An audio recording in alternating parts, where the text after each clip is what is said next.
Actually, let me do it like a little smaller so we can start with our happy symmetry afterwards.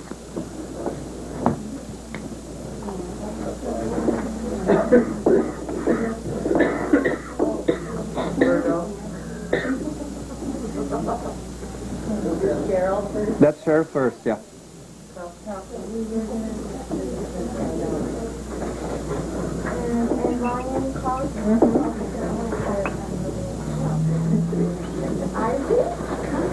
You, oh, okay.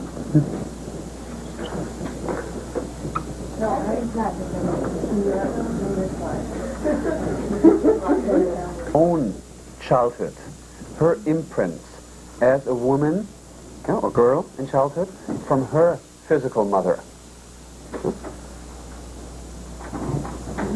I would like to see that. But we start just with a neat structure. Is that okay? Just for practice purpose? Did you say whose values for the date? When people think it's looked at? Cheryl Carlton, November 3rd, 1961, San Francisco. You were born in San Francisco? 11:45 a.m. In an earthquake city.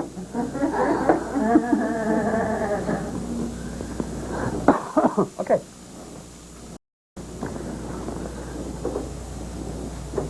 But let's first follow 2nd, 7th, 12th.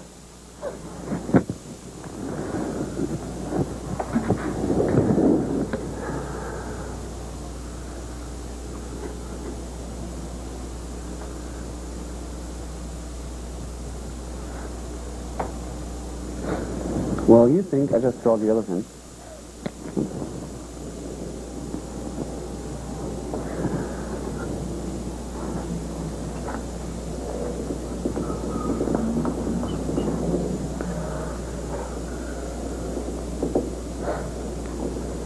Okay, what's some neat structure?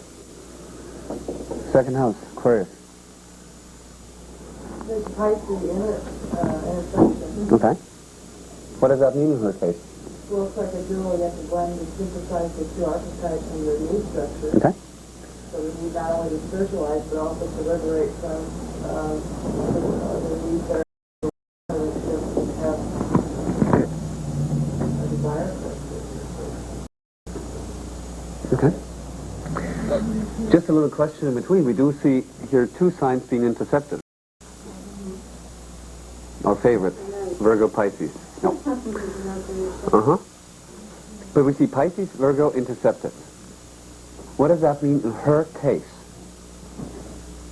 Are they important or are they not important? Important? Why? That's her evolutionary path. That's the way she's going to resolve. I mean, those are very important planets. Planets? I mean, not planets, but points. The nodes. Oh, the nodes, yeah. See, here we have an example because there are two signs being intercepted, but they're very emphasized in karmic evolutionary astrology because there's axis in there. It's like an emphasis within a room. We enter a second house through an Aquarius door, and then we emphasized. But what I mean is from the door, you don't see that. Exactly. Yeah. So you see this Aquarius, you see Exactly.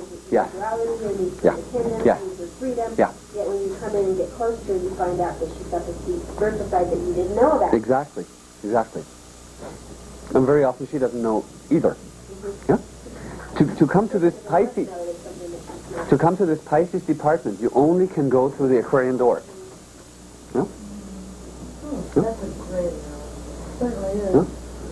Yeah. And I mean, I don't know who that was, but there was second house, fourth house cusp was Libra. I guess we did it last time, Hannah. Oh, okay. With a was it Leo? Okay, then I mix it up. But someone else having Libra on the fourth house cusp, and then planets in Scorpio in the fourth house being intercepted. So imagine you come into this home of this person. Everything's beautiful and harmony, and all of a sudden, Pluto, Scorpio. Like having a deep conversation, sit down. Yes, intense emotions coming up after the kind of, party chitter-chatter kind of Libra thing. Okay, so when you see the nodal axis or the rulers or any kind that has to do with our evolutionary path, like Pluto, South Node aspect, in intercepted signs, that is a sign that the intercepted signs are emphasized. Highly important. Highly important. Huh? Exactly. Yeah. If they don't have the planets. Yeah. But let's say Aquarius would be intercepted. Aquarius Leo. You find a Pluto conjuncting Uranus in the 11th house. Important? Yes, no? Yes. Okay? Okay. Can we go to the beach? Okay.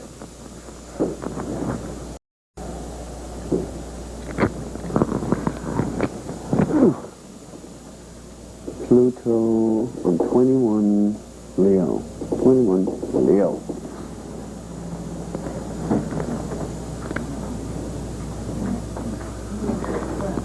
Okay, we got them all, right?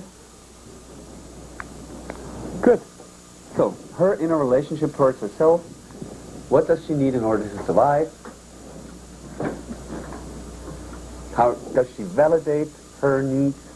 How is her ability to listen, to be self-contained, etc.? All these questions coming from the second house. The answer, of course, is to be found in Aquarius, ruler Uranus being in the 6th house, retrograde in Cancer opposing the Moon, squaring the Saturn and Jupiter things. Oh. To break free from negative self-image. Yeah, that would be a need. Maybe always giving reasons why she's not doing something because of the 6th house. Because the ruler being in the 6th house, yeah? So what could be one need within her? In the focus of resolution, yes. But also there is a need to always undermine her needs.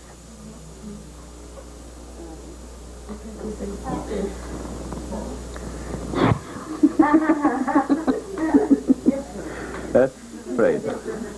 Can you see that? Can we see a need within her to sometimes undermine her needs? The 6th house. Yes. Yeah? And also that peaceful thing that Yeah. So you see it restated. she need to practice little baby steps. She was saying Uh-huh. to do it. The Cancer, little steps. Oh, yeah, hold on. We also see that restated by Venus in Virgo. Yeah. So now talking with a client, we'd say, you have a desire to very often for self-sabotage. Yeah? I would start with that because we're dealing with a very Aquarian person. Yeah? What is sabotage like? That's sabotage. Oh, sabotage. And we have a scorpionic sun. Usually when scorpionic emphasized people come to your counseling, you better hit them right away because otherwise they will not open up. They will set you on a little test for the next hour. Sit there, okay, yeah, okay, yeah. Nothing emotionally happens, so you have to drill in. Yeah. Why does she have a need to undermine herself? If that is true, what we're saying. I'm not answering this. I'm going to let them do it. Are we on the right track? Yeah. Okay. That's what you learned from her mother. That's what she learned from her mother? Her mother was always putting her down, maybe, because Moon in the 12th house opposing Uranus. Did you by any chance separated from your mother when you were growing up? Emotionally. The moon alone doesn't tell a story. if you want to see the mother, we have to look in the 4th house cusp. There's Taurus, its ruler is the Venus, conjuncting Mars in the 8th house, does not give it like a happy taste. Yeah? Where do we find with the moon? Where do we find Cancer? Are the planets in Cancer? Yeah? All that. Then we get an idea about the mother and early childhood. But yes, it has to do with early childhood issues. Critical. Yes. Extremely critical. Where do you see that? I see the Venus and the Mars. The Venus and Mars is missing, and that Mars just go, and she doesn't even think about it. It just comes out. Yeah. That's Yeah. And Venus, of course, is the ruler of the 4th house. And also, you can kind of in the 8th house. It's like, Yeah? in the 8th house, something really hurts her. Really hurts her. Emotionally. Yes. Emotionally, in terms of, her place like in the family. Yeah? We would, and then the Saturn. Hold on. No. Pick up on this line first, please. So if that is true, yeah, and we see the astrological, we were logical right now, so we're on the right track, right? What did she have to do in her early childhood, in order to survive emotionally? Detach, where do you see that? For Uranus in Cancer is the ruler of the 2nd house. So in order for her to survive emotionally, she needed to separate / detach. Yeah? Yeah? For survival. Of course for survival. Taurus in the 4th house. Taurus in the 4th house is retelling that story. 2nd house, Uranus, with Aquarius with Uranus in the 6th house, is retelling the story, opposing the moon. So now try to integrate that moon a little bit within it. In the 12th house. When she, in order to survive, had to emotionally touch from her own needs, yeah, the need to be nurtured, yeah. Fantasy, okay. Let's try to integrate that. Well, as a child, probably she did not, have a drink. Out of it, I apologize. His mom might have been. Oh, yeah. Stay on the track. Stay on the track. That moon is Capricorn, so very judgmental. Yes. Full of herself. Yes. Inside. Yes. Yes. Aquarius is Saturn. Because on the one hand, she had to cut herself off a tremendous essential need of emotional nurturing. Yeah? Because of, this kind of abusive scenarios. Yeah? The feeling of being rejected, the feeling of being never good enough. Yeah? The psycho and maybe even physical, because Mars is involved, physical torture. Yeah? And, unpredictable kind of emotional, yes, close, no back. Yeah? So in order for her to survive, she needed to emotionally detach. Yeah? Which now we have to imply this moon. We had one word from David, fantasy. So in order to be nurtured, she created in early childhood a fantasy world that gave her a feeling of security. Yeah, that's one possibility. Yeah? Because the mother didn't give her any security. No, of course not. Not only in 12. A moon in 12 can be beautiful by the mother. But implied with a 4th house ruler in Virgo, conjuncting Mars in the 8th house, with a Uranus in Cancer as the ruler of the 2nd house. Yeah? No. And no daddy. Of course. We come to the daddy in a second. Yeah? So, she had to create a certain kind of a fantasy world, one option. Or fantasy parent. Here we go. Very good. Yeah, thank you, because we have Capricorn in here. So daddy was idolized as an imagination of protection, yeah? But in the same moment, if you look deeper into the inner psychology, that created an inner unbearable kind of stress, polarization. Because in the same moment she felt guilty, yeah, for betraying her mother.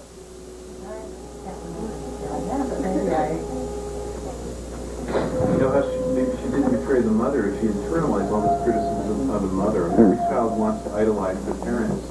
And so So if mommy's saying you're, psychologically Virgoizing you, it's Virgo, she's saying that you internalize it, taking on as true. And that's one way not to betray your mother. You know what, though? What I consider one of my saving graces of my childhood is my second oldest sister. And look at, I've got Jupiter in the third house, connected to that moon. She was a very loving sister. She was like the nurturing one. Yeah. And I adored my grandmother. So those two females were a big part of my life. Yeah. And I got nurturing from Yes. them. What I wanted is from the mother. And this need of being nurtured from the mother as a female daughter to just be accepted stayed. Yes? Yes. Yeah. So even as an adult, we do have someone who has from early childhood unresolved emotional or displaced emotions, from childhood that are they're still a longing to be nurtured as the little child. There's nothing wrong with that. Can you see that? Yeah. But what has she learned in order to get her needs met?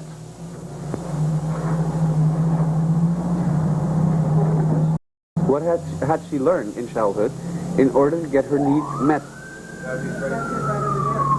got to be a crisis. It has to be a crisis or? Huh?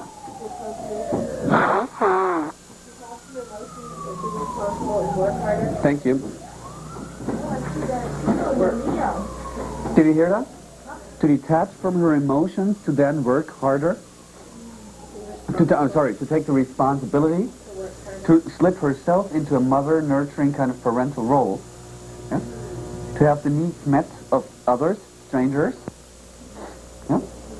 Make sense? Or even overdoing the mothering with my own family. Like taking such care of them, picking up after them. Yes. And always, yeah, and always, and your inner message. Making outrageous food. And your inner message while you do that. It's never good enough. Yeah? Yeah, well, yes. Could always be a little bit better. Yeah? Could also the people keeping it for also criticize her for not being good enough too. That's one possibility, but it's also that if they give her a compliment, how wonderful it was, she wouldn't believe it. Yeah? Because her inner relationship towards herself is extremely critical towards herself. Yeah? All the others just, sitting there and they just go like, yeah, for whatever reason. And she goes like into panic, oh my God, the food is not good enough. I'm over-exhilarating, but, it's very critical. Anyway, so what is her need relative to herself? We just had a little, detour to understand the research, blah, blah, blah. Who said, like, the first statement, to liberate or something, blah, blah, blah? Yeah? To liberate from what? To liberate from the old emotional patterns of what she was brought up as in childhood. Yeah? To do then what? Well, I for some reason am picturing that Piscean reception into now integrating a more universal or a more what do I want to say? Maybe connecting to something larger that allows her to give herself a break emotionally. Meet her own needs compassionately. Yeah? Where do you see that? First, the polarity of Venus in Pisces, but also the North Node in Pisces in the second house. And its ruler, Neptune in the 9th house. Compassion.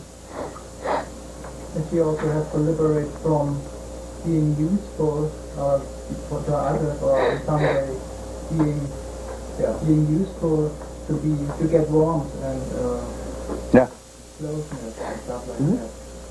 Like the ruler of the second house in Cancer. Right.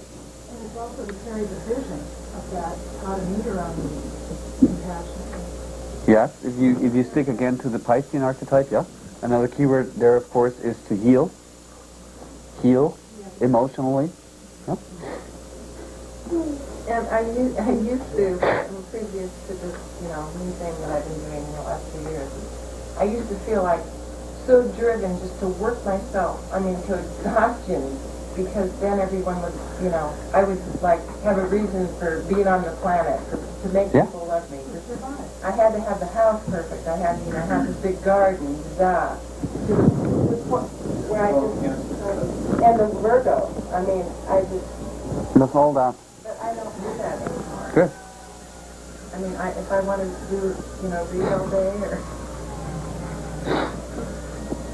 I do it. Turn around. I know. Can I have permission, please? No, he's okay with it. No, it's you.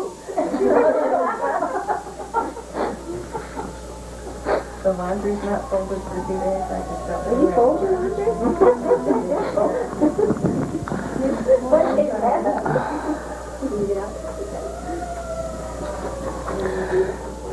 So what is the effect after such a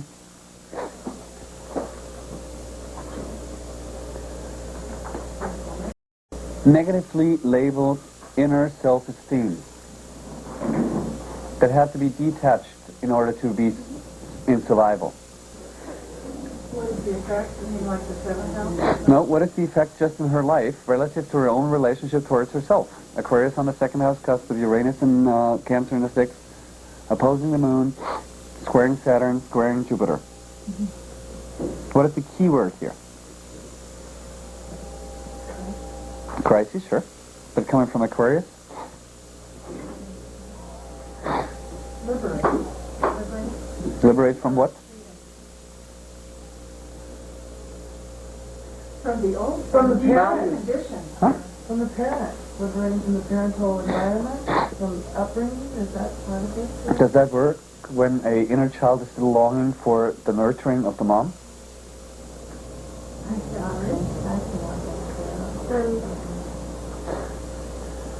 For bliss. Huh? Bliss? Bliss? When you want to liberate, what's that word that you want? I don't know. Another word of Aquarius. Very important word. Imagine you come out of a childhood where everything you just needed, everything you expressed, everything you did, every of your need has been castrated. And now you leave home.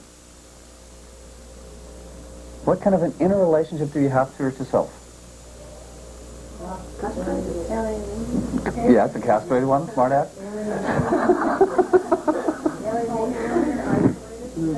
Isolated, inwardly alienated. And now what? How can I make sure how I survive? That's a good word. To detach? Actually, something I'm not sure if it's fitting in at this time right now. So stop me if I'm on the wrong track. I'm looking at her cross here. She's got the moon and the Uranus, but she also has the Saturn and the Jupiter. So each of those square those she's got. She's been learning the role of mother, the role of father. Her Saturn being in the 9th house, and like Libra, she's got almost like she was talking about an idealization of father. She's got her Jupiter down in the 3rd house opposing that. Does she need to find her own philosophies and her own beliefs as to what a mother is, what a father is, and how that fits into the context of society, what her role is as a mother, what her role is as a father, and how society can accept that, and with the Virgo said how she could work to serve society with her own beliefs without compromising what her own beliefs are. So finding balance between these are my beliefs, these are society's beliefs, these are how I can fit them in together to where I can work in society without compromising what I am, where I won't be detached, I won't be alienated, I can accept it into society. Absolutely. So it's unique? Was that the way? No. That was an essential reading for her chart. She can be an individual and fit into society at the same time. Yeah. Yeah. See, this is one of the keywords of the 9th house of Sagittarius, synthesis, as well as. Yeah? But I go back, imagine she was 14 and how old when she left home? Probably much older. 16, yeah. And now she's standing there in the street. How does she survive? Second house. Crazy. Being totally castrated, totally traumatized. An inner child being shock frozen. By becoming part of the family. By either becoming a... She needs to find a clan, like-minded tribe, Yeah? other people who think like she does. But every time she feels what she needs, she feels not good enough. That's the effect of the trauma, of the abuse. Does she have to Either she serves somebody else, pattern, but it looks new. Yeah, it seems to be new. Yeah, another actor, same game. Yeah, but what is the key word with Aquarius? technology? Oh, well, yes, but okay. If you have no idea who you are, what is good for you, because every time you try to do something, huh? Thank you. Yes. Yeah? Try this, try that. I'm not this, I'm not. Exactly. Yeah. To eliminate. Yeah. Got it? Process of elimination. Yeah. Makes sense. So trying this, da. But we also have to see that the early childhood imprint gave her a core vibration that whatever she does, whatever she needs, whatever she tries to do, it's never good enough. Yeah? So even if she experimented, let's say, leaving this home, going into another family, yeah? Getting married there, and she's tried, okay, I will never do that again, that I do it differently, yeah? Even as soon as she felt like it's good for her, she judged herself for that. Yeah? Or made others judge her. Because if she has to go out like this try and error kind of attitude every time it is an error, it reinforces her not being good enough. Exactly. Because we do it in a take-or way. Exactly. I try this, oh no, Yeah. that's not, I try Yeah, that. exactly. Because it's always like something on her Yeah. head. That is also driven by a constant idealistic, ideal, how it should be. Yeah? This curve, once again. Oh, we talked about that before, okay. The patriarchal, does she buy into a patriarchal kind of thing? Because also the ruler of the 6th house is in the 10th house as well. So Saturn she's is fighting itself. that over there. Yeah. That's the major conflict in this chart. Yeah? So she idealized, like, maybe from watching television shows and stuff. Could be. Yeah? Or some, Yeah? that kind of Well, I just kind of have the dream of the father. Yes, it's a form of escape from the mother, the idealized father. And Neptune's in that ninth house with the Saturn. It was the dream of the father. How about the father as the savior? The Neptune Saturn there? She see the, I wanted to go to him, but I mean, it was never possible. so this idealized, maybe my father will save me. Okay, so thank you. So if we do imagine now, because we want to go into a relationship thing, yeah? So her need structure is what?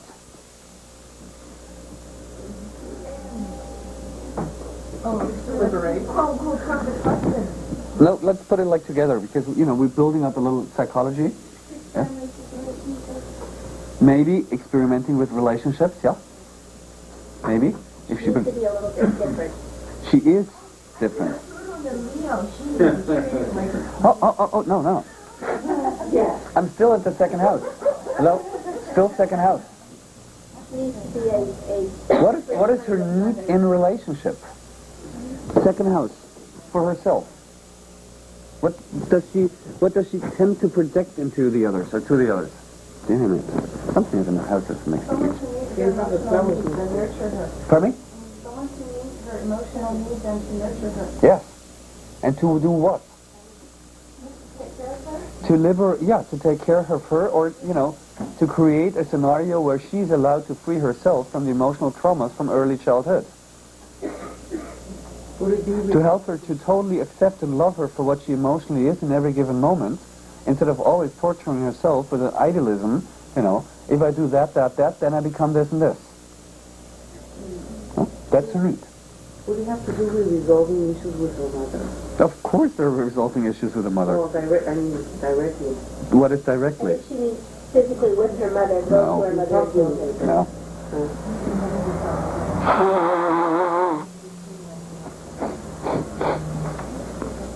I tried. Did it work? Of course not. No, my mother, I wrote her and I said, you know, if you could tell me that you were sorry, it would really do a lot for my healing. And she wouldn't answer me, and she told my sister, I don't know what the hell she's talking about. I was the perfect mother. I was like, okay. I did everything right.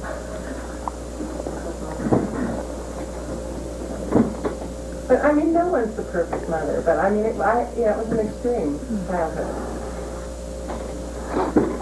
Did your mother, you're the firstborn? No, I'm the last. And I have she had 3 girls with 1 man, and my father was a one-night bar boss. Drunk at the ninth house very often is conception. And she passed He was fucking out. drunk. She passed out, and he took advantage of her. Exactly. And look at that, Saturn. Uh-huh. And that's how I, dove into from the big cosmic diving board. Yeah. Oh, I think this looks like a good situation. For me, right.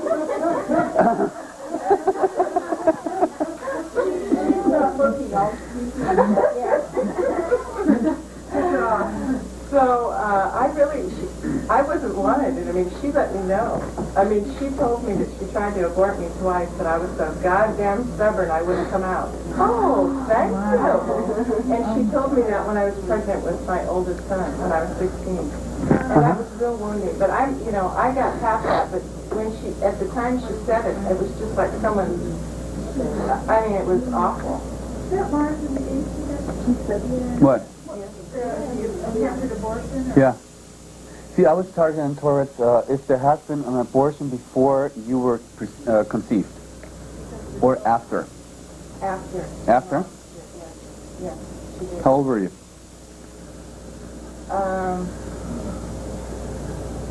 Probably 4. 4 months. Well, you mean my mother had an abortion after me? My mother aborted a child after she had me, yes. Did she tell you? She told me, yes. Right when this age or much later? Oh, no, much older.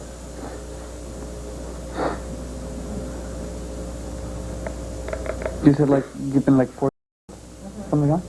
Did something change in your life then? When I was 4? Yeah. We moved from San Francisco to Long Beach. Huh. Oh, when I was 4, I was sexually molested by one of my sister's boyfriends.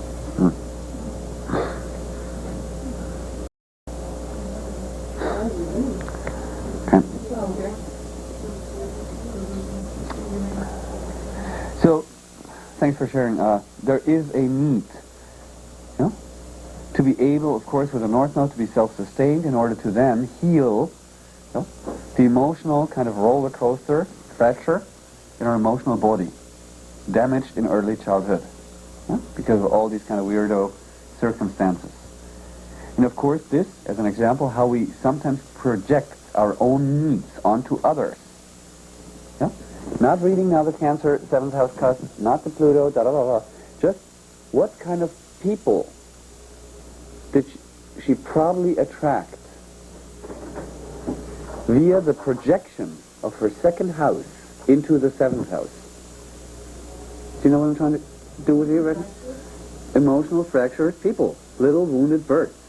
Yeah? Yeah. And I always want to fix it. Yeah. Yeah. See, because of the not being allowed to build up an inner relationship towards yourself when you were a child. Yeah? The whole focus has to be outside. Yeah? The others. Yeah? Well, we also can see, we do have the South Node in 8th house Virgo. Yeah? Early childhood. Doesn't make it easier. 8th house Virgo, South Node, early childhood. With its ruler Mercury in Scorpio in the 10th house.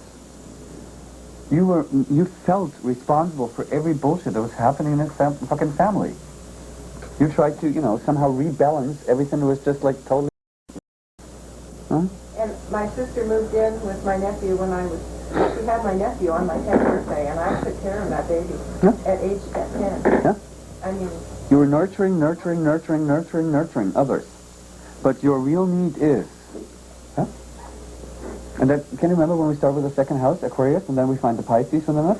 Yeah? After some test areas or, some like-mindedness or,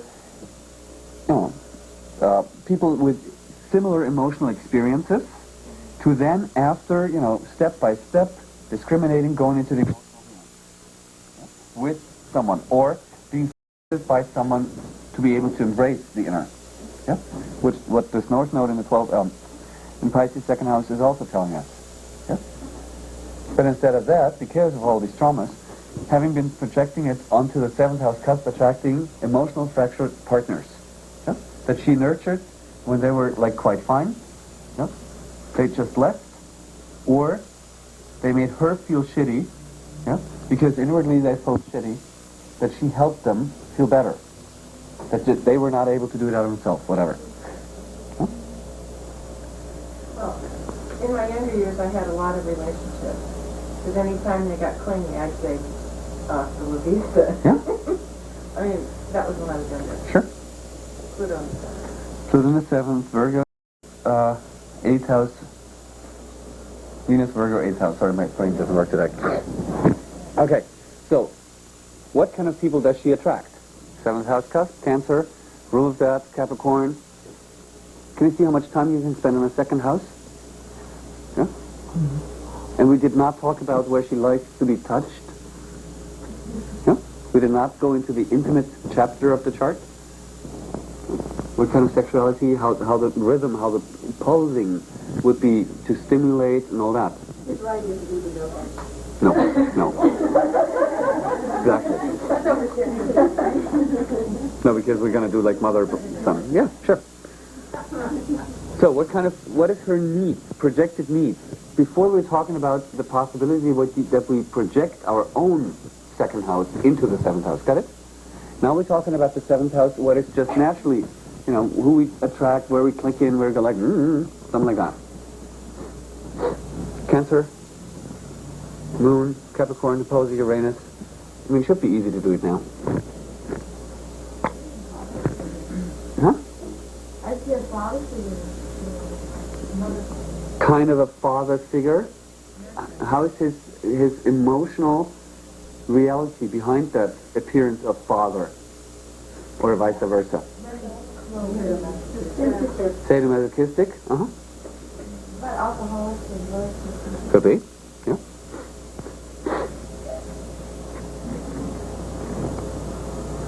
Would it appear to be one way, and then after she got her relationship, the real him would show up? Once again. Would there be a delusion or illusion about who? Well, just look where the rule of the 7th house is. Yeah, that's what I'm talking about. Yes.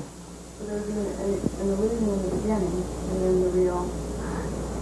In the beginning and in the ongoing story. She figured it out after a while. Yeah? Well, yeah, but it takes quite a while. That's very famous for making excuses for the partner. Her projection of him Hmm? making excuses. Oh, she made excuses For the partner. Why? so sorry for him? Yeah, she's once again slipped into the mother role. Yeah? He's a good guy. He's just like, going for a hard time right now. Just needs a good woman to take care of him. Exactly. Or he's sorry. I can help you Isn't change. that sadomasochistic? That's sadomasochistic, purely. Of course. Where he's the two people and he's been abandoned himself, so he goes into the I'm sorry, and he is very sorry for what he's done, and then that whole cycle of... Yeah, whenever she started to see the reality and was taking care of her own needs, and started to emotionally detach from these partners. Moon is the rule of her 7th house. Yeah? The other one is creating this big balloon of illusion of excuses, how sorry he is, and da-da-da-da-da-da-da-da-da. Yeah? Whatever shit. And whenever she started to believe that, he turned out then back to his normal agendas. Where she went like, hey, he promised me to, it was so nice Saturday. How can he be such an asshole on Monday? The answer is because she, slipped again into this mother role, okay? And now he's putting her on a guilt trip, while he's become bitchy and asshole again on Monday because she did not function on Sunday. Yeah, that's how it works, right? So it is your fault. Is that the Capricorn energy? That's the whole sadomasochistic energy behind that. It's very much the Capricornian energy. It's very much the 12th house moon. Yeah, we see control or punishment, release. Yeah? You've got a repeat of the coming the Neptune-Saturn stuff. Neptune-Saturn stuff. We have a repeat of her second house in a relationship towards herself, where the ruler is in Cancer, but Uranus. Very often is she detached from her own emotional reality, yeah, her need structure. She becomes Mrs. Red Cross, yeah. Not having any needs, no, it's fine, I bring it, da-da-da. Of course, we see a Venus-Mars in the 8th house in Virgo. Yeah? Would she tend to like secretive relationships? Yeah, could be. But that's not the big issue. That's more like somewhere in the corner. It sounds like pretty close, like when they first come together, like they could talk about or relate to each other if they both had trauma.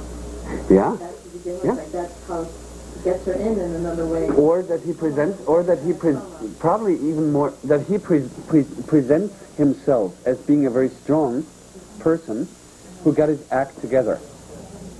Yeah? So what else does she? Is she longing for? Now we go back. We slipped into the outer world reality. But what is her inner need structure relative that she projects onto the 7th house world? She's looking for non-conditional, ultimately emotional safety. Yes. Yes. Yes. But see, the Savior, there's nothing wrong with the Savior,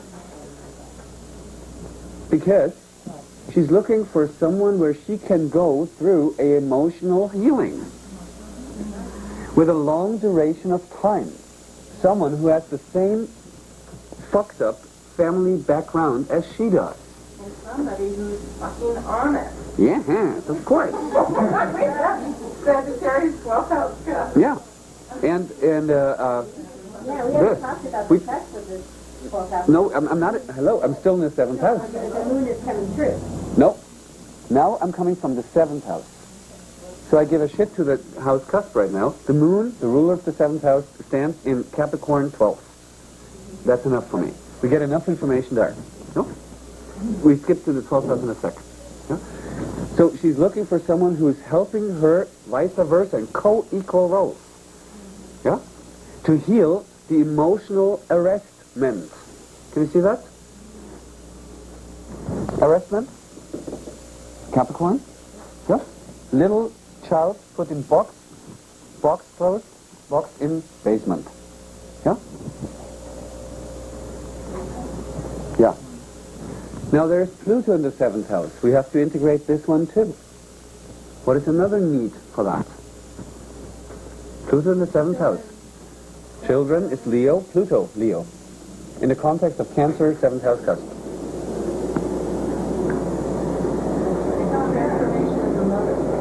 What? Ah.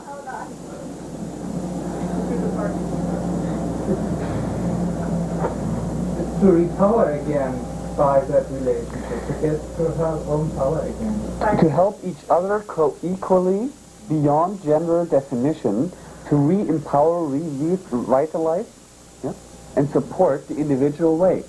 If she doesn't want to do crystals and all that, he goes like, fine, if you have fun, I'm with you. Huh? If he wants to play with whatever kind of things, yeah. Yeah. What is another longing? We're talking about early childhood emotional fracture. Or, not, I don't like the word fracture, but ambivalency, in-out kind of thing, huh? Integrate. Integrate is Leo, Pluto. Okay? That fractured part. What could help in this case is that we look where Pluto is the ruler of. Okay. Yeah? To get like some more ideas. Scorpio. 10th house. Is that a repeating story of the ruler of the 7th house being in a Capricorn sign? Yes? Makes sense? Is that a repeating story of the North Node Neptune being in a wide conjunction to Saturn. No? And isn't the 10th house also a parental house? Yeah? So we see again the need, yeah, to go into a relationship to heal from early childhood. Yeah? How? If there's Pluto as the ruler of Scorpio, and we do have a natural reception in this chart, Pluto, the ruler of Scorpio, being in Leo, and Leo's ruler, Sun, being in Scorpio. Can you see that? Yeah? Of course, the indication is children in this case. Yeah? But we can see it from a natural way, how it could be done. Yeah? I mean, in those scenarios, it sometimes can happen that one has the longing to found its own family as soon as possible, right? To have children, to have a partner who stays, yeah? To create a happy family life. Yeah? Make sense? Yeah, but idealized. Idealized. And of course, even if this partner is not the right one, because we've not learned to discriminate what is right, what is wrong for myself, yeah? I put just anybody next to me, yeah? And create marriage. Yeah? And in order to have this marriage be really, look sound from a patriarchal point of view, we need children. Make sense? Yeah? That can be one, not in your case probably, but that can be one motivation that a lot of people do. Yeah? Think of the Saturn return. How many people that swore always to stay single get married when they're 27, have baby, yeah, when they're 28, yeah, get divorced when Saturn squares Saturn, yeah, yeah. That's because of social pressure, Capricorn energy, yeah. The need to conform, to then break free. But in reality, there is a longing for a partner who is emotionally as wounded and abused, yeah, as she is, who is as willing as she is to step by step help to create a safe environment to heal, yeah, step by step the emotions, to decondition from trauma, and to then restart building up a family life that is a total reflection of the inherent need structure of these two individuals as co-equal partners. Yes? Yeah? Can you see that in here? What is another vehicle that she's longing for? Pluto in the 7th house, as the ruler of the 10th house. A relationship with the father? Huh? Are you talking about career kind of stuff? Nope. Sexual transformation? Yes. Very No, we're dealing with the archetype of sexuality, don't we? Yeah? Scorpio being another water sign, making trine to Cancer. Yeah? So even as a mature, meaning grown-up person that is already sexual, there is a need to heal the emotions coming from early childhood, to heal via a co-equal, intimate, yeah, relationship that has sexual application, to heal the emotional body via the practice and use of sexuality. Long-lasting sexuality. Yes. But in the first place, we need to first heal the emotional body. You have to feel secure. Then open up. Not open up first and hoping, okay, afterwards I might be able to snuggle. Yeah, we talked about that like 2 days ago when we did the chart. Huh? Can you see that? So there's also a longing for a kind of a sexual guy who, when I are able to merge with him, then I become my healing, and I give him the healing, right? But because we have Pluto in the house of extremes, that very often went in extreme dynamics. Make sense? Why? Because the Pluto polarity point is in the 1st house, and the natural, the North Node is in the 2nd house. To find self-reliance first, and then go into relationship. Yeah? Not to go in a relationship, and then hope that afterwards, my needs might be met. Okay. So now we go to 12th house. Oh, again, what kind of man does she attract? Or go for? energetically. Huh? Sensitive type, Cancer? And the moon in the 12th? Still sensitive, but it's in Capricorn. Emotionally, Eat what? Huh? very tight emotionally. Not very open about Yeah? And also Not very open. I would think she wanted to be sensitive and open and emotional and vulnerable. Yeah, but on the other hand, they will be not. It's very much double standard. Yeah? Either she senses how wounded birds they are. Yeah? She sees it, he will never show it. Huh? Or vice versa. Well, the possibility, the possibility what could be if you were healed. That's typical with a masochist. you see the essence, the beautiful essence. Always. Will the men she attracts generally be pretty selfish? Yes? These men, big babies. Thank you. That's a good keyword. See, Mary has this wonderful ability to simplify a chart or certain things just on the point. Big babies. Yeah? They themselves have brought a lot of unresolved emotional issues from their childhood relative to their mother and father. Yeah? Both. And they see within her the savior. Yeah? They want to, nurture. But these guys are not 5 or 4 years anymore. They're old or mature. Yeah? So whenever she starts to nurture the inner child, the hypocrisy comes through, and a part within them becomes fucking angry. Because she's doing what they are supposed to do. You know what I mean? Standing on their own feet. Yeah. So, but, you know what I mean? If you have a mature, and a partner who's over 21, yeah? And you always go like, oh, no, I do it for you, da da da da da da. Yeah? And after a certain point, of course, she hopes that if she knocks on the door and has, hey, my need is da da da, yeah, could you please help me? He goes like, no. Yeah, I nurtured you. I made you all strong. Can you take care of me now? Exactly. And they go like, fuck you, no. And while she's nurturing him, they become inwardly angry. Because they see that she gets everything done, that she accomplishes a lot of things. And they're damn losers. They're jealous, but they sense where they're vulnerable, and they target right into that corner. Yeah? So that they can stay little boys, having the eternal mama nurture them, even though they hate that. Do you get the message? Yeah? Also, when she's doing that, she's getting into her 6th house again and getting emotionally detached. Of course. So that he doesn't really, that he really feels that it's not that emotional connection. Yeah. He needs also. Yeah. But he needs, both need emotional contact to their inner self first. And both tend to, project their needs on the other one. I nurture you. Yeah. One's going to be the child, the other one's going to be the parent.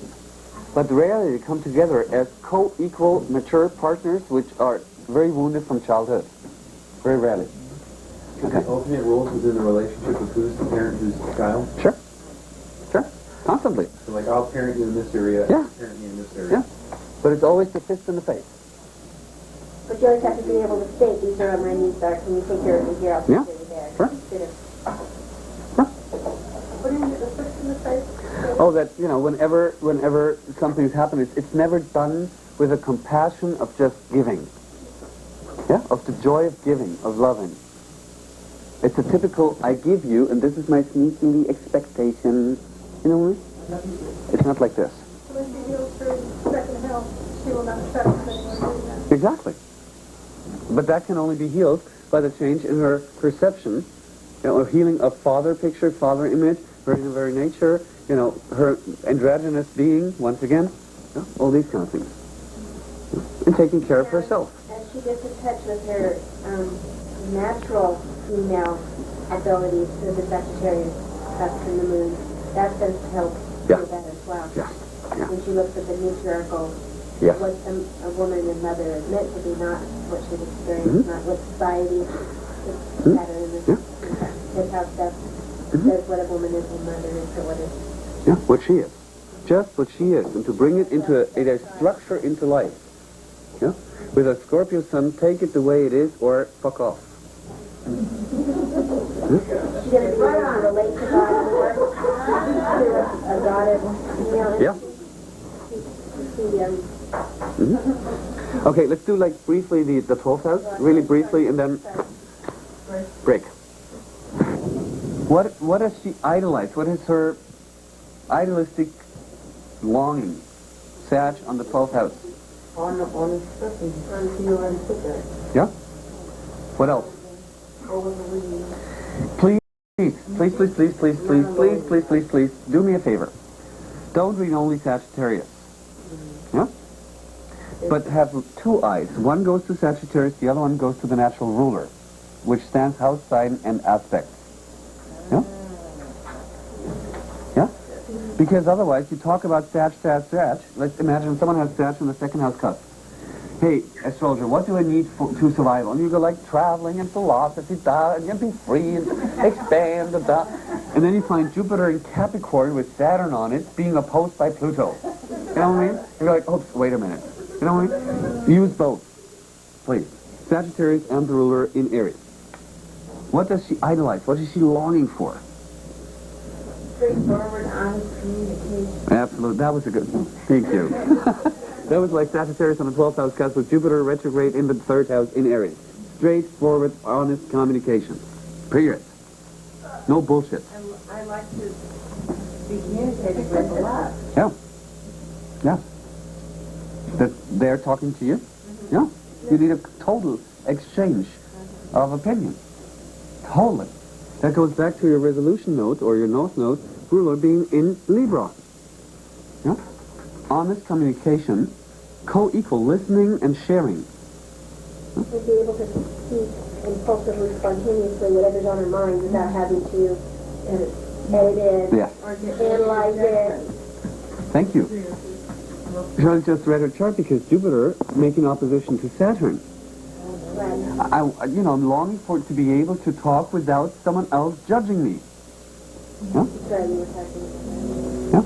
Just because something about Jupiter retrograde, there's a dishonesty. That was different. That was honest. There's what? that was a different application of squaring the nose. Oh, it's squaring the nose. Squaring the nose. This is Now there's even the sexual. Of course, in the past it has been because, just look into that. But the confusion appears via the comparison to other people, what they told her, what is right and wrong. She sometimes feels the need to lie about her beliefs because society will judge her because of her beliefs. That's a fear. But she won't want to, totally say how she really feels. Yeah. Even though the longing desire is to be able to express herself. Yeah. Spontaneously. Or she has just a physical need to be by herself, to break free. And the 3rd house, having her siblings, her neighbors, people close to her, she might not tell them the whole belief. What is she ultimately longing for?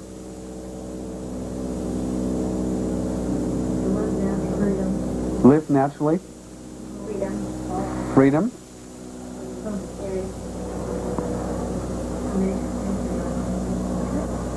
What about union with the higher God? Yeah, but we all have 12th house. I know, but how does this union, where can it appear? Rule of the 12th house being the sign house.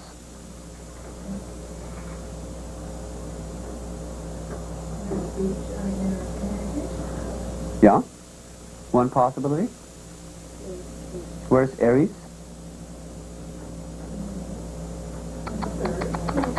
No, where's Aries in your statement? I just heard 3rd house. That was not a big deal. Oh, okay. Okay. Communicating instinctively. Can you remember whose chart was it?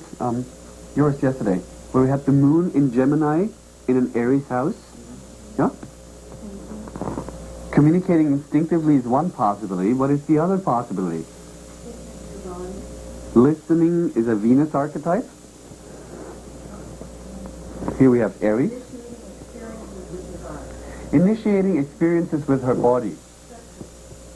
Physical, sexual experiences with her body, with a spiritual or universal application / longing. Yeah. To be a long duration, Saturn, with a co-equal partner. Yeah. Who's worshipping her body as co-equal as she's the other one and the soul. to create an accessor for unity, for visions. But it goes with implying or with embracing the physical body. Aries.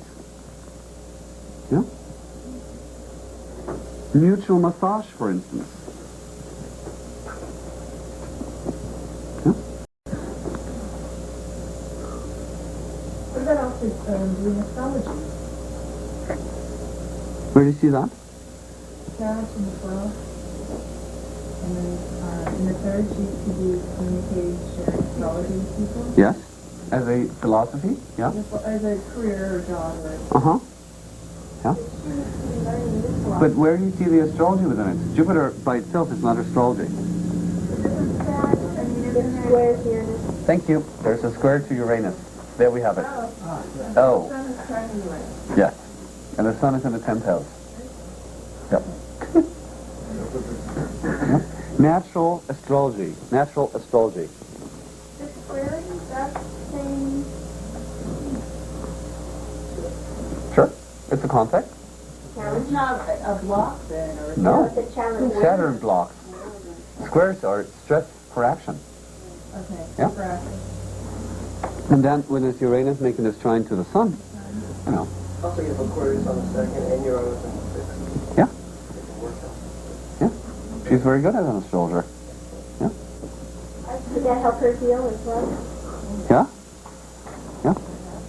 That is Aries at the 12, at the cusp of the 12th house. Doesn't it also mean that she's longing for a personal sense of life, and that she's, because Jupiter in 3rd house retrograde, that she's learning the personal sense of life by bringing it into communication, and by communicating it, finding out what her personal sense of life is and becoming responsible for that. And where's Aries? Where is Aries? It's by the action to communicate, to start communication. Good. Okay. Yeah. Yes. So what is absolutely right? So to bring it like down to an essential sentence, what is her longing? Sag. With Jupiter in Aries in the 3rd house. To create a new philosophy, to find out what her Okay. One. Yes. But I see a double thing going on here. There's also the ruler of the 9th house is Venus, which is a new face of Mars. So, you see it reiterated in her needing to have new experiences to find out what she thinks about God, what she thinks about her philosophy. Mm-hmm. She doesn't really know. Mm-hmm. Or she's confused. Or she's confused. New kind of relationship makes it. By Jupiter retrograde, she has to do it on her personal, on her own way, not in the Saturnian way, which is opposite Yeah. in the 9th house. Yeah. To rebel. Yeah. To rebel and repeat old overlayers of patriarchal kind of belief structures that is now, as old as she gets, Saturn, she's digging out to come to the very essence of what her inner very nature of belief structure is. And therefore one of her longings is to live a personal, unique life, totally in alignment with natural law of the manifested creation, Aries, and the inner world. Yeah? She wants to live naturally, without bullshit. Simple. Simple, honest, powerful, strong, life. Yeah? Totally independent. Yeah? With Jupiter in Aries, will we get the clue of having a longing to be totally independent? Yeah? So if we look at Opposing Saturn, is that not even more giving like a sense of, my goodness, I want to break free? Especially with a Capricorn rising? Sorry. Sorry, I interrupted you. Sorry. So also, if we look at Moon as a ruler of the 7th house in Capricorn and Saturn in Libra opposing the Jupiter, she probably often gets a partner who has a totally different view of how the philosophy of life should be. Especially the relationship life, and especially her role in the relationship with this half-god asshole. Yeah. Yep. She's got, Sorry. there's a, a trine to her sun and her moon, and then the 12th house of Sagittarius, and then the Jupiter in the 3rd house in Aries. Does she feel a need to integrate the spiritual, the physical, the emotional, all of her body? Totally, totally, totally. Yes, yes, totally. That's the very essence of her chart. The very essence. And to especially break free. Because there's been a separation from the physical, the emotional, spiritual. Yeah, in order to survive, because of all these incredible traumas. Yeah? And I have a deep need I think it's the Venus, Mars, and the 8th houses. My ideal partner, I would be able to merge with this person on all levels. Mental, physical, emotional, spiritual. To have it all be one. Yeah. But, But that can only happen if you first merge with yourself and with the divine within you. North Node in the 2nd house in Pisces. Then there can come such a partner, not vice versa. That's an illusion. That's the illusion, and behind that there's the little child that wants to be nurtured by daddy, and then maybe getting, a contact to oneself. I'm over-accelerating just to get the point straight. Yeah? So could it be that the outside world reflects those areas to where one is then not, has not merged with them? Yeah, sure. Or merged with one. Sure. It's like then you see it around you. It's like, oh, there's an area where I need to work myself. Thank you very much. Yeah. This person outside of me for showing me Yeah. that area that I still need to develop. Sure. The outer world is only a metaphor for the inner world, period. So it's not someone else's stuff is going on. It is truly. Yeah. Or it's, a lesson that I just had with my roommate to learn to get out of the way of certain people. Period. Huh? And with that, the 12th house, Sag, 3rd house, Jupiter, that also being the polarity point of Pluto, as she is working on all of this and embodying these qualities, doesn't that allow her also then to be I'm not sure the word, a role model, holding the energy for the community? Absolutely. It seems like this is a very necessary, help me, what's the next word? Direction that her soul is wanting to go in. Yeah. What about, I'm also saying the same thing. What about for her going and spending time out in nature, either alone or with a tribe or... Totally alone. Totally alone. Totally alone. You get that? Everything in this chart says totally alone. There's so much first phase, and there's Pluto in the first, and Jupiter in Aries. Yeah. Discovery process. Absolutely. And just, if you observe Jeffrey doing like a chart reading, if it comes to resolution, he can be so incredibly focused without any excuse to the resolution note or the north note. I call resolution note if we do have a T-square, sometimes the south note can be the resolution note, yeah? But only to be with herself first, yeah? To merge with the consciousness of nature first. Not to have a hideous, anyone walking next to her is disturbing her energy field. Pisces. Huh? That's why she has all these stones. Sure. Protecting her space.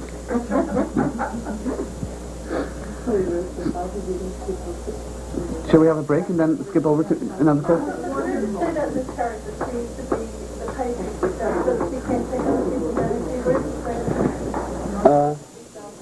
she North Node. Yeah. She has a moon in the 12th house, close to the ascendant. So she's, zooming on energies of others. If she doesn't give herself time to say, hey, give me a break, she's just full of other crap. Yeah? Or crap of others.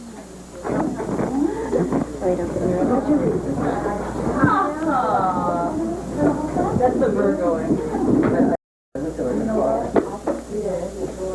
There's been some stuff coming down.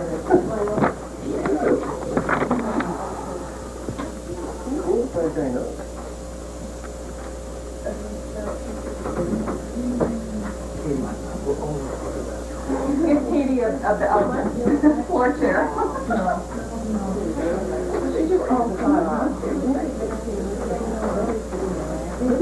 missed it though. Always.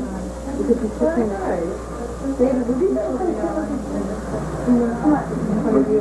You're actually, I was going to sit there, but you're okay. You're okay where you're at. Just when you get any closer to the screen, Yes, I see the screen, I see the back of your head, which is like the back of my t-shirt. Yeah, you could do it. One of these pens is 20. Do you remember those commercials? Yeah, no. I just popped it the end. I just had somebody go lately. We're starting. Shall we go? Yeah, I've been using that farm phone. Okay. Good. So we have Ryan's chart here, October 6th, 1980. Okay. And we do the same thing with second house. Second house being Leo. Similar, like his mother, there's the north node in the second house. You don't have a second house? Yeah, sorry. My mind went.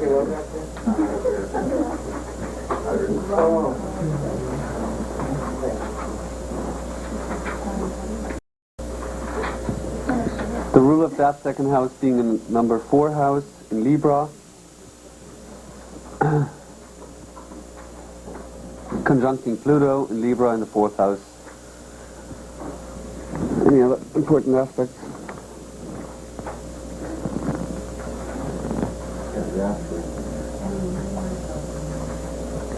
I'm not good in asteroids, so I don't know how that happened. I never printed the asteroids and screwed up sometimes. and the natural ruler of the second house being Venus stands in second house on the 3rd house cusp in Virgo, like the mother.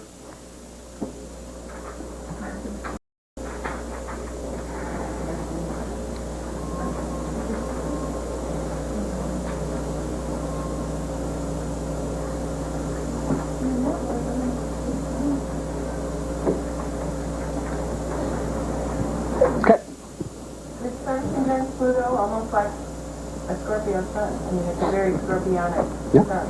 Yeah. But it's in the house of Cancer, and a house of Libra, or a sign of Libra. No? And the sun is the ruler of the second house. So we could, we could also imagine in this case what you just stated, as if the second house would be Scorpio. Yeah? With the moon in there, for instance, like the same kind of energy. So, your turn. What is his inner need?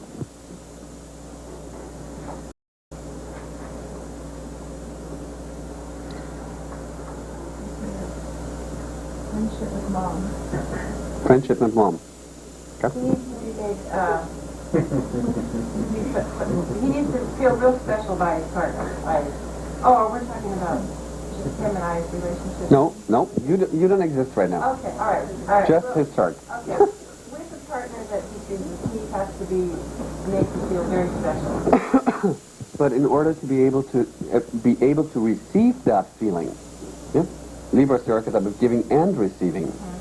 The 4th house is not other people. Libra is other people. The 4th house is what?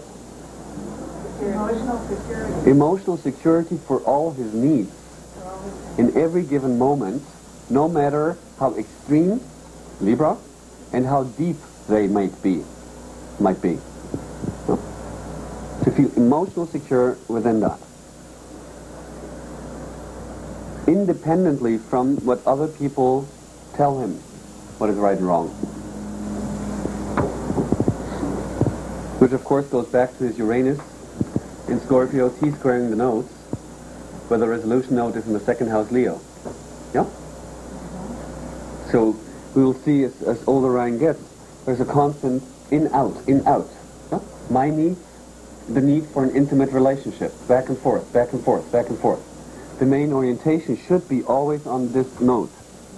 His needs, his re-empowerment, his rule of that, sun in the 4th house, his emotional deep security first, not the others, his first. Why? Because that is a soul that has been, especially in the recent lives, experienced incredible loss of self-integrity in terms of has been overpowered by other powers. Yeah? So one intention in this life, just look into the Pluto polarity point in Aries, in the 10th house, is to be in charge of his own life, just his own life, by himself. Can you see that? Yeah? To become totally independent.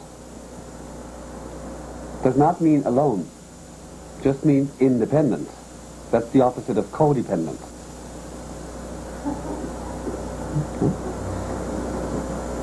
And with this Uranus in Scorpio, Uranus being the ruler of the 8th house and the ruler of the south node, and Uranus making this T-square to the nodes, meaning both nodes have been activated in previous lives. Yeah? One main focus for him to Uranus in the 5th house is like a Leo house. Can you see that? 5th house, like Leo. The resolution node is in Leo, so just by counting the repetitive stories, we see Leo is very, very important for... And Scorpio, but in the first place, Leo. And Scorpio, of course. To just be able to stand for himself. To even have the courage to be a group of one person, if necessary. Yeah? If someone, with however subtle kind of attacks or emotional bullshit, starts to undermine his own rights to be in charge of his own life, his value system, then he once again may use his Scorpio energy. Of course, with a Libra Sun in a very charming way, but nevertheless, the message stays the same. Fuck you if you don't take me how I am. You know? That's necessary for Ryan to re-empower himself on all levels, from just the pure survival, that he's allowed to live his life. And to define his emotional stability, Sun in the 4th house, however he wants it in every given moment. That he becomes his own best friend. Does that make sense? Because in the 4th house, yeah? Even if it takes a while in time where he might be totally alienated, Uranus T-square in the notes, yeah? To say whatever, it's better to feel good inside, yeah? Than to have a lot of friends and I feel shitty inside. That's the big choice to make. Make sense? So this Leo kind of thing is very important. I was just swept away, I'm sorry. Didn't want to do like a whole chart reading. Swept away. So his need is in every given moment. I emphasize that every given moment because of two reasons. The one reason is the North Node in the 2nd house, which is an emotional point. Yeah? We talk about the North Node of the Moon. Yeah? In every given moment. And the ruler of that 2nd house, Sun, is in the 4th house. Again, a Cancer archetype. In every given moment. Yeah? And being in Libra, we see that there are emotional extremes. Emotional extremes. 4th house Libra, very simple. Yep. And to be honest, we all go through emotional extremes. Yes? Why? Because as long as we live in time-space universe, there is no static center of balance in our life. The center of balance in our life is ever shifting. That's the big lesson of Libra, right? Sometimes just hanging out in the pool gives you balance. Yeah? If you do that all the time, no balance. Yeah? So the art, Leo, is to always have like, you know, those little red laser spots if someone is like targeting you. Yeah? To imagine there's a little red laser spot in front of your life. It's always pointing where the center of your life is. Sometimes it's your relationship, sometimes it's your own body, sometimes it's your art, you know what I mean? So we follow that. You know what I mean? Get the picture, what I'm trying to say? By that, we go in ever-shifting dynamics and yet stay always balanced. The imbalance, the extreme, usually happen if we try to say, only because I was hanging out with a couple of friends last night in this nice restaurant, which was nice and gave me a feeling of balance, does not mean if I do it tomorrow and today and, you know, in 3 days, I will be in balance again. Tonight it might just be, you know, shut my mouth up and just cry a little bit. Yeah? To embrace that feeling. To integrate Sun, Leo. Every done, I always say when the soul farts. You know what I mean? Those days when the soul farts. No? Do you get an idea what I'm talking about? No. Yeah. Do you get an idea what I'm talking about when the soul farts? When this days are these, intense emotional days. Yeah? To integrate them, to just see them as a part of life. You know? Got it? Yeah. There's a lot of things are in the balsamic phase. So the best thing is to, always have a good inner relationship towards himself. Independent Uranus from what others impose or expect from him, Pluto in the 4th house. Yep. To become first a center of his own gravity. Completely.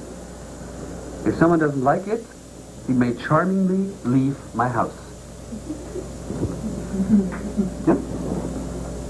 To eliminate the good seeds from the false seeds, so to speak. Okay. What else? If you look into the whole chart, without giving like a complete kind of reading, but we did like with Cheryl. Me and English names, I'm sorry. We did that too. What else do we see in this chart? Everything's on the bottom. Okay. Issues with the father. Pardon me? Saturn conjunct the IC. Father issues. Yep. Emotional. See, in order to make a good statement, we have to see issues repeated. Not everybody who has Saturn on the 4th house cusp might have issues with a father. For instance, like in Ryan's case, Saturn is the ruler of the 7th house.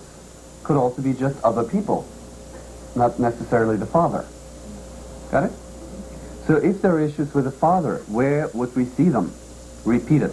Well, we have Mars as the ruler of the 10th house squaring the nodal axis. In happy sign Scorpio, conjuncting Uranus. Right. Yes. Now we have 3-4 statements, issues with the father, yes? The ruler of the 10th house, Aries, the ruler is Mars, being in 5th house Scorpio, conjuncting Uranus by 3 degrees, T squaring the nodes. That is an issue with the father. Yeah? Is it helpful, Michelle? Oh, yeah. Yeah? If you see one symbol, try to find it, repeat it, because then you feel more secure about it. Yeah. So we see an issue with the father. If we put that aside, what else, there's another deep issue in this chart. Yes, that Venus in Virgo. Mm-hmm. It longs to be accepted. Yep. Yeah. But what else? What house has the most planets in, or the most emphasized? 4th house, would you agree on that? Yeah? 4th house, yeah, 4th house reminds me of what sign? Do we find Cancer somehow emphasized in this chart? As the department. Yeah? So we're tracking somewhere into a Cancer department, 4th house department. We find Pluto in Cancer, or in the 4th house. Yeah? We find Saturn in the 4th house. Saturn is the natural ruler of Capricorn. Capricorn is the natural sign opposing Cancer. What phase is Saturn, Pluto in? Mm-hmm. Now we look into Happy Moon, which is also the natural ruler of the 4th house. Where does the moon stand? Conjunct Jupiter, balsamic to Saturn, and balsamic to Pluto. Does any bell ring? Gender. Just the keyword gender. We have a Pluto in the 4th house. Yeah? Can you see?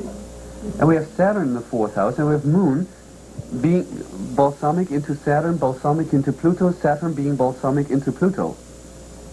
So what do we probably just see relative to that statement? He's completing a lot of things. He's completing a lot of things. And now we take the file that, what Michelle said, father issues, back on our little desk, combine that with gender issues. Father is a male person usually, right? Physically. Physically he should be. There's two moments. Yeah, I see the mama being the father. Yeah? And mom. And? Oh, and mom. And mom. Oh, it's like completion and sort of mom example for him that he can unite the two people. Yes. Yes. That's very much the essence of this chart. To unite or to integrate the two principles of male-female. No? And by that, because being balsamic faith, to eliminate every emotional bullshit from previous incarnations. Yeah? To purge that balsamic faith. Get it out of the system. Make sense? Yeah? Male, female. Yeah? But we have a strong comparison that this soul has. Pluto in Libra, in the 4th house. Yeah? For many lifetimes he very often compares, just look into Capricorn and the 7th house cusp. How the others, relative to their gender, relative to the social norms and roles, conditioning, are behaving is normal and not normal, you know what I mean? So via comparison, he very often found himself what? Judging himself Others judging him. as the outer world is a mirror for the inner world. Yep. How did he feel? Inferior. Inferior, Venus in Virgo, yep. What else? Uranus being T-square in the notes. Cut off. Alienated. Alienated, cut off, you know, all those things. I'm not right. No? Also shame. I think this is in Scorpio. Well, to me, well, that's a fear of exposure. Yeah, More. that's right. Shame to me is more like a Neptunian thing. If I want to hide something. Yeah? Or, but it might be right. But we get like an idea. Huh? Neptune's your sister, yeah. Yeah. So?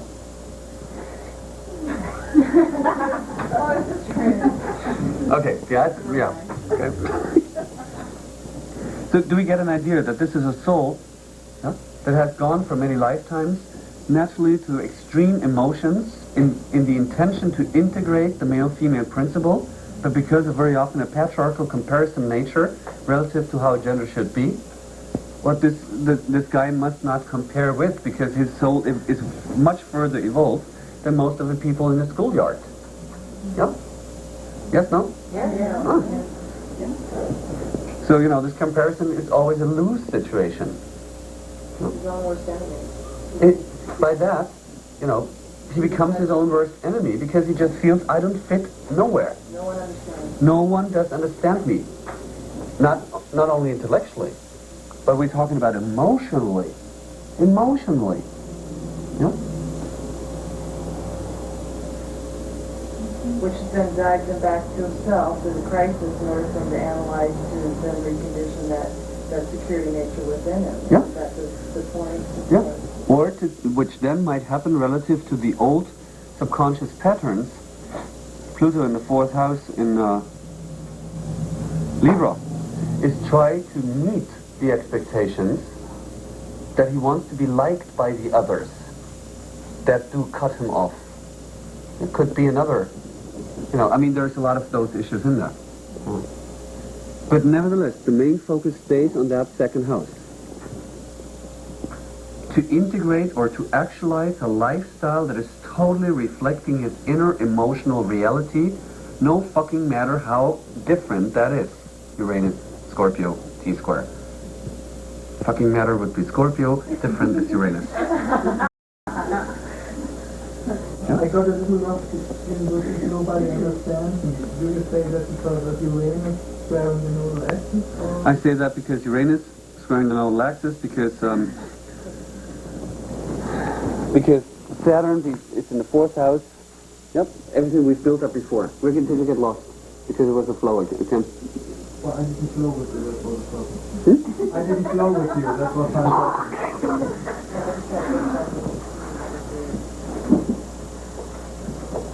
I would actually like for you to go over that more. Was that the Uranus square in the nose? Is that what you're asking? Oh, it's the alienating factor. The alienation factor. The alienation factor.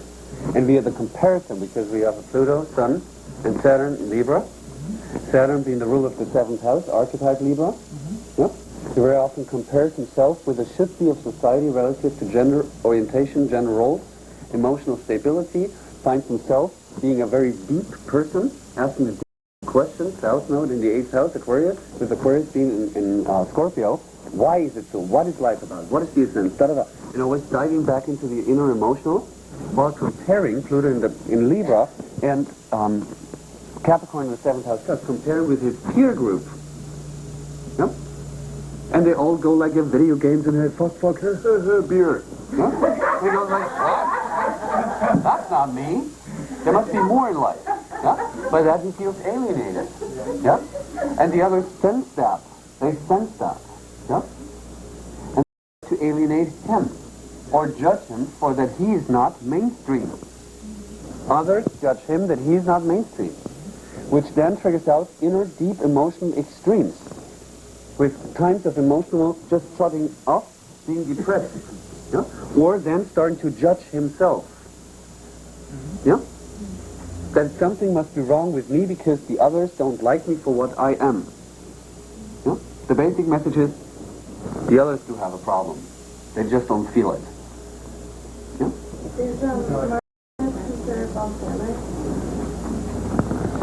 No. 26. No, it's just left the square. So it's in the last quarter phase, which is stating the Capricornian energy of, you know, inner reflection relative to relationships, initiating friendships, initiating his own relationship towards himself. Yeah? There's always a necessity to ask himself, you know, what is it about? Yeah? This soul is so deep. Yeah? There are a lot of people, especially, you know, he's like an emotional, sweet X-raying machine.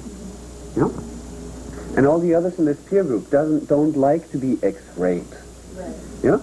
They think when they drink a 6-pack of beer, yeah, and jerk off giggling, that this is life about. Yeah? This is the peer group of 18 years under the United States. Oh, yeah? especially in Southern Oregon. Yeah? What a feeling of being alienated. Huh? Yeah, I left my senior year of high school because I felt so alienated. Yeah? Because I couldn't stand it. No. It's like emotional torture. Yeah? But the basic message is they are on a track or on a conscious or on a subconscious collective trip, yeah? Which is just not yours. Yeah? Let's see who's got the last laugh. Yeah. Yeah? But in watching him, if he's sensing that somebody's about bullshit, he just cuts them off. Yeah, that's the best way. That's exactly what you should do. Uranus, T-squaring the nodes, yeah? In order to protect himself, to guarantee his emotional, yeah, integrity. Emotional integrity. To when he sees the other one is bullshit or puts him in a bullshit trip, take Uranus, scissors, cut him off. Goodbye. Yeah? Nothing wrong with that. Yeah? Not feeling guilty about it. No, I don't think. That's what I meant about even having the courage to be a group of one person, if necessary. Yeah? Okay. Question on the Uranus squaring node. Mm-hmm. This is actually something that I would like to just expand on a little bit more, just to understand this better, to understand it because I see this in a lot of people's charts and I don't know how to. To me, it's the most difficult thing. Oh, it's good. Okay. Uranus T-squaring node is so hard. To me, here it's easier because it's a Scorpio. So I have the feeling I can grab it. Yeah, it's deep enough. But like sometimes Uranus T-squaring the node, it's always like picking up the soap, and it goes up. Yeah. And that's exactly how those people very often are. What if it's an unusual sign, like Yeah. Gemini? Yeah. Yeah, or like even the people that have it in Leo. Yeah. A lot of them, or there's, Right. It's so, because as soon as you get them somewhere, they just into hyperspaces of, intellectual, metaphysical bullshit, yeah? seventh dimension, left side of Saturn, this is where we have to go, and therefore we have to drink this and this pill and do this and this electronic, You just sit there and you're like, hello.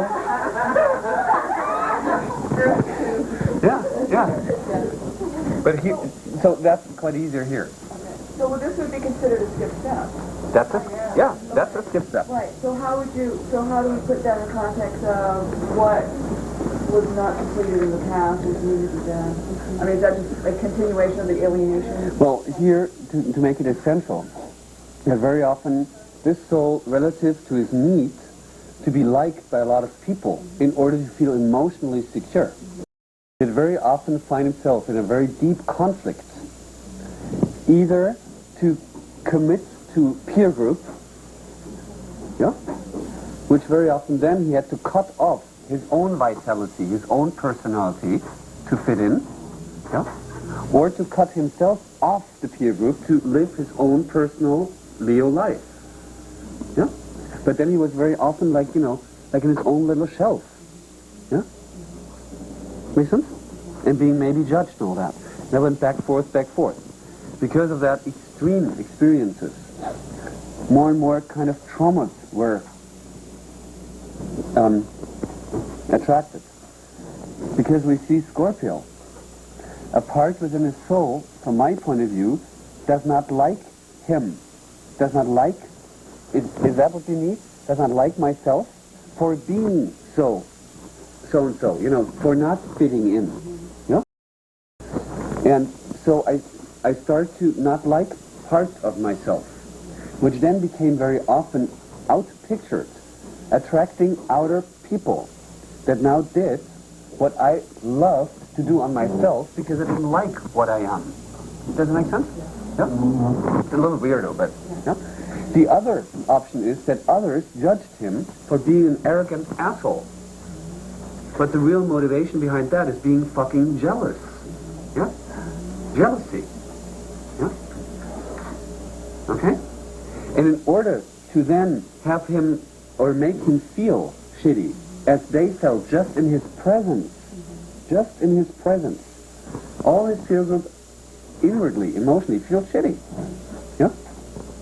You get it? Yeah? So, very often... Because of his depth, because of his incredible way to be able to deal with any kind of situation on a deep, emotional, and yet balanced or, charming way, in a natural way. Look at it. In a natural way. I actually sometimes feel like a bubblehead when I'm talking with you, and here I have something that, I have a lot of little platonic deep energy myself, and yet I feel like I'm like this lightweight. And a lot of his friends have a great deal of jealousy over what we have, like our home and his possessions. But that becomes, but that's only like the outer facade for the real anger. For the real anger. And then, of course, they start either 7th house Capricorn with Saturn in 4th to judge him or to exclude him. What happened, of course, in previous lives was, a kind of a planned betrayal on him. And here by his fear. By people that he either trusted, South Node ruler, 8th house, in Scorpio, that he was trying to commit his vitality for the peer group to help them. But they betrayed him. Why plan? Plan? Why plan? Planned. Yes. Capricorn. Or, that's a revenge issue. That's not affection. That's not, Aries. That just strikes back. Yeah. That is revenge. Yeah. That is scorpionic. That is weight. Yeah? Got the energy? So, and he was then to go deeper in it. In fact, there could have been a castration. Huh? There could have been a castration. That's even more than castration. This is pure murder. Yeah. Murderer. Right. Mars, Uranus, 8th house. I mean, this man got more killed. If you look at Uranus in Scorpio, and then we have the South Node in a Scorpio house. Sure. That's like, retelling the story again and again. With Mars on that. Mars is the old ruler of Scorpio in the 5th house. being overly overpowered by peer groups, just because he would not match and fit into the social expectations. Why? Because he's naturally an androgynous soul. Androgynous, male-female. You know? His strength and power, second house Leo, comes from being androgynous. You know? And uniting the beauty of male-female within. You know? And a lot of others become totally jealous. Yeah? Imagine all these butch guys thinking like beer and sweat and da-da-da, all the girls run after him. Yeah? How do they feel? Whose fault is it? Not my fellow here, no. Him. Got it? That's how society works, those rednecks. Yeah? And if, that like he brought in trauma from another life. Because that is a trauma. that is, yeah, from another lifetimes. Yeah, like Often. Could there be this murder you're talking about being on a mass tribal level? The people he was with, the tribe he was with, they were... That happened. From my point of view, yes, that happened too. There was a suppression of his, not just him, but his people were But feeling of wanting to care for people who seemed like his family, his tribe. it was especially those who he was responsible for. He has some heart. You see that because Mars, being the ruler of the 10th house, making T-squared to the nodal axis, he was felt naturally responsible for those people. Right. And the betrayal of other distorted assholes. So it's not Yeah? that he was killed, but he feels that. He also was killed. Yeah, But the that's not problem what was he witnessed the killing of his beloved. That's what hurt him, is watching him. Yes. And to be more precise, his own children and his own mother. Yeah? In very cruel way. That's one layer of the unresolved shock in the soul.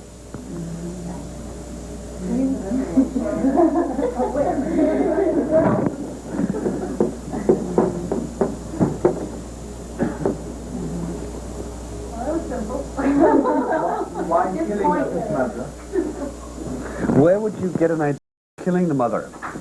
Well, I would look at the moon, at the fourth house, Uh-huh. or at the ascendant. Okay. So do you find anything like that?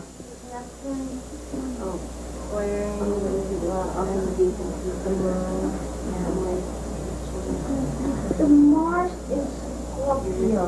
The trouble conjoining the Pluto. Yes, of course. And yet, Sun in fourth house. Yeah. Sun Pluto, fourth house. His wife / mother and his children.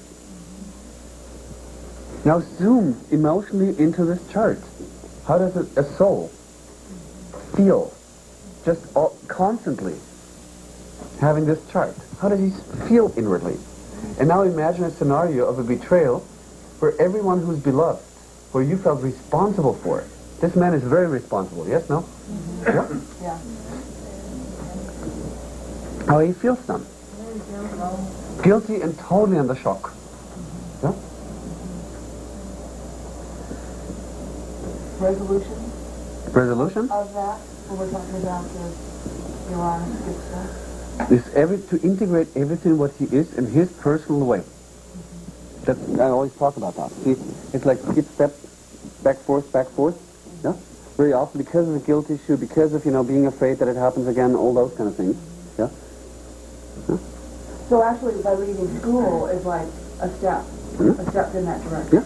Whatever this man decides that is good for him, because he has enough deep inner emotional reflection, yeah, to sense what is good for him.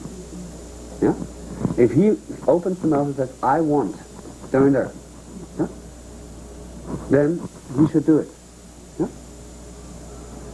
And all of those in steps. Yeah. Step by step by And, step. and to always have this picture of, this ever-shifting center.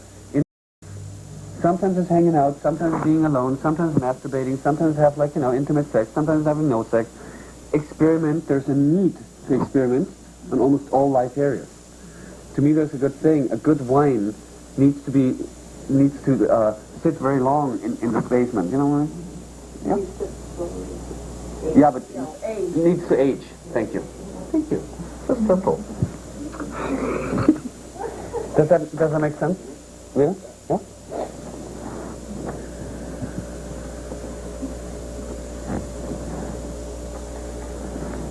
Okay. So now we go to the second house, 7th house, and 12th house, please. So the ruler of the second and seventh are lying in house 4. Mm-hmm. So that's another double phase, right? Yeah, but in order to see if we do like this Virgo step-by-step kind of thing, we just start with the second house Leo, and the sun being in Libra, 4th Pluto. And we go from there. That's his very essential need structure.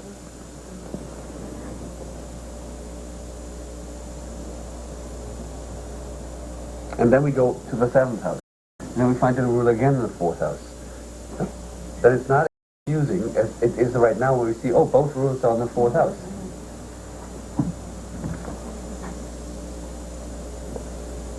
Emotional security. I keep bringing that. Yeah. That's okay, sun in the 4th house.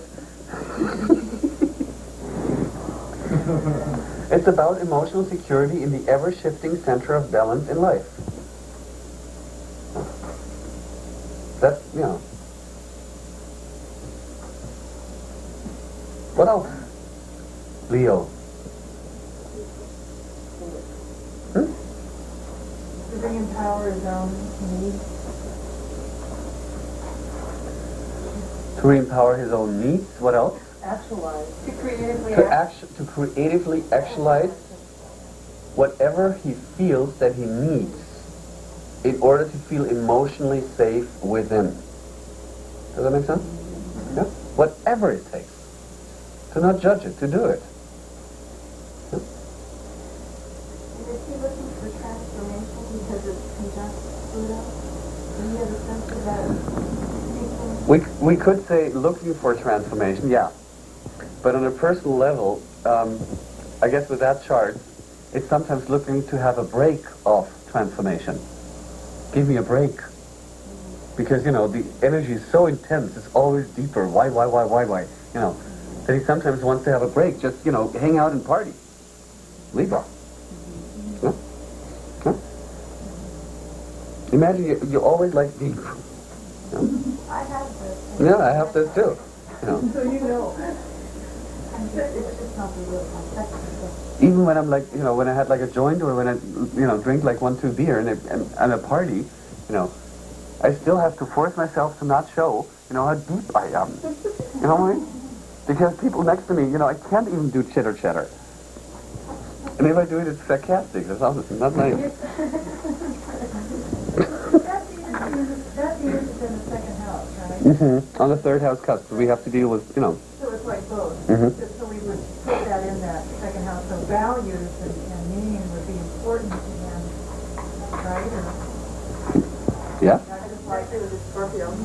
Yeah? And in Virgo, that they would have to be values that serve or that are... In his own relationship towards himself? They have to work. They have to work for it. Yeah.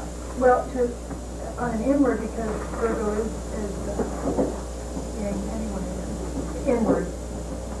So he would do a lot of reflecting on what his needs were. Reflection is a Capricornian archetype. But you're right, because the Venus is in the last quarter phase to Mars. So it does a lot of reflection about what his needs are. Especially when it comes up to self-actualization and sexual needs, or emotional security needs.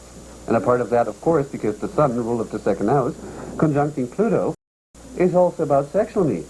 What are my sexual needs? What would be the right partner? If not even in a peer group, someone, you know, likes me or, you know, understands me, do it this way, you know, how should I ever find the right partner? That need to discriminate and to prioritize. Yes, very good.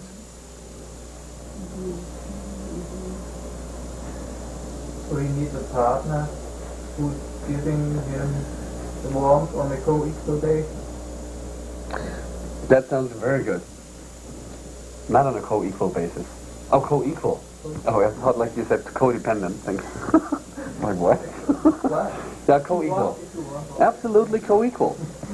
Within himself, he needs to integrate his male-female principle in every given moment. to sometimes feel needy, to sometimes feel giving, to sometimes feel strong, to sometimes feel like a baby, to sometimes feel like everything. In every given moment, to appreciate and integrate it into his life, inwardly. Yeah? And be accepting of it. And yeah, that's what I mean by integrating, not detaching from it. Yeah? Not feeling like there's something No. Whatever need is coming out of his soul, to embrace it. Yeah? And to look if it's like encouraging his life from an emotional point of view, not from an expectation point of view. You know what I mean? Yeah? Extreme wounds need a special way of healing. Does that make sense? Yeah? If we only have a little flu, we can take Tylenol. Yeah? If we have big problems, we need special treatment. Yeah? Sometimes his needs that come up, even if they are deep or extreme, whatever, to embrace them as naturally given, if it feels good. Feels good. Yeah? To embrace them. Why? Why? Why? Oh, because the Venus is third house test? Yeah, but only, keep in mind Virgo's discrimination. Only when he feels that he needs to express them. So he needs to discriminate. He needs to discriminate when to show or to express, verbalize his needs, and when just, embrace them inwardly. He needs to discriminate when to ask for help. Yeah? That's another thing. Libra. Keep in mind, Libra is always giving but never asking for help, right? No? It's very much what we said with the mother before. Just giving, hoping that after I've given, that someone would nurture me. Huh? But because I've not learned how to receive that, I might become afraid of it. He needs to work on it, the inner dialogue, right? Isn't that what the moon and Virgo thing? Yeah, but we're not at the moon right now. We're not Second house. Go. The energy, so the polarity of Venus too, would we go there for the inner relationship itself, the in Pisces and the 8th, on the 8th and 9th side? Sure. So that, again, you've seen a lot of taking it easy, having compassion with yourself, and giving yourself a break, and also maybe being quiet with yourself, non-verbal, Loving yourself just because. And to find an inner relationship inwardly to the divine by sensing the divine. Venus, sensing. Pisces, divine. Can be easily felt. And to, reestablish his inner temple. Which is not, this mind crap. It just feels good. What else is a neat structure of his? I'm still second house Leo, rulers and aspects. One of the things, he's very special. When looking at the sun and the fourth will also provide him with the emotional security that he needs, that what they're saying is true. Are you, again, in his interaction with other people? Did you say that others need? No. No, his need for the other person in his relationship is that person will make him feel special, Leo. Uh-huh. And it'll also give him the emotional security he needs done in the fourth to feel secure within himself. But that's the big clue. What you're just saying is like the tracky thing in his chart. It looks as if he can only get that from other people because it's Libra. But that Libra is in the fourth house. That's his own inner emotional world. Got it? Hold on, that's the thing in the system. Got it? It's not in seventh house. It's to have an inner relationship towards my inner male, female, constantly in every given moment. By that, I start to embrace or integrate my soul. Pluto. Yeah? And then have my soul take over my life. and my survival. That can be done, could be done totally alone. Yeah? It's helpful to have people that help or, are there as a certain support, but therefore he needs to also learn to ask for things. Yeah? Well, the way that Can you see that? Asking for things, Libra? Not only to give and then silently, like a child, fourth house, expect to get the feedback that he needs for what he's been doing, for the benefit and sake of others, in the hope that it would, that the same thing would be given to him. You know what I mean? So one lesson is, indeed, if we're dealing with interaction, to ask for things. Hey, sweetie. Hey, friend. Hey, mom. Hey, neighbor. Whatever. I feel shitty right now. I need a hug. Yeah? And to not judge himself while he feels that, of not being a tough man or whatever kind of things. Yeah? To embrace it, to integrate his need. Integrate, I can integrate. I don't get the male, female, where is that coming from? No!